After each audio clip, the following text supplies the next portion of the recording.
ভারতবর্ষ নদীমাতৃক দেশ। এদেশে ছোট বড় অসংখ্য নদীর রয়েছে।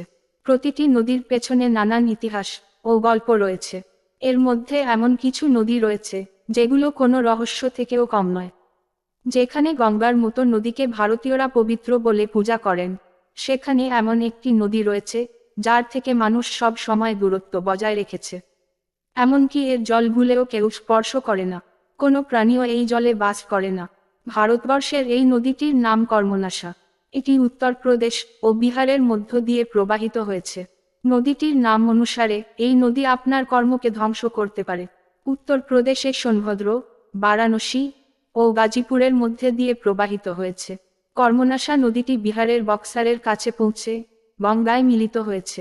উত্তরপ্রদেশ ও বিহার দুই রাজ্যের মানুষ এই নদীর জল ব্যবহার করতে 100 বার ভাবেন।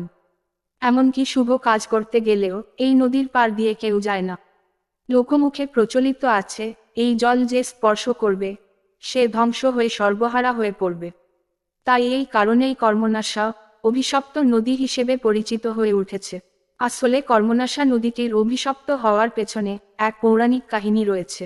কথিত আছে যে একবার রাজা হরিশ্চন্দ্রের পিতা সত্যব্রত তার গুরু বশিষ্ঠের কাছে দেহ নিয়ে স্বর্গে যাওয়ার ইচ্ছা প্রকাশ করেছিলেন। গুরু তার ইচ্ছা পূরণ করতে অস্বীকার করেন এবং তারপর রাজা সত্যব্রত গুরু বিশ্বামিত্রকে অনুরোধ করেন।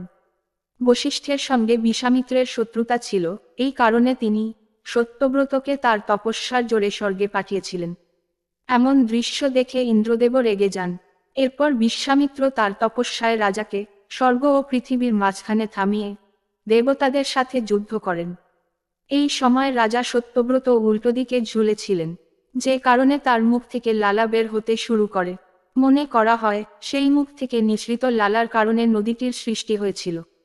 তখন গুরু বশিষ্ঠ রাজা সত্যব্রতকে চণ্ডাল হওয়ার অভিশাপ দেন। রাজার লালায় নদীটি তৈরি হয় এবং অভিশাপ পেয়ে এই নদীটি অভিশপ্ত হয়ে গিয়েছে বলে মানুষ এখনো বিশ্বাস করে।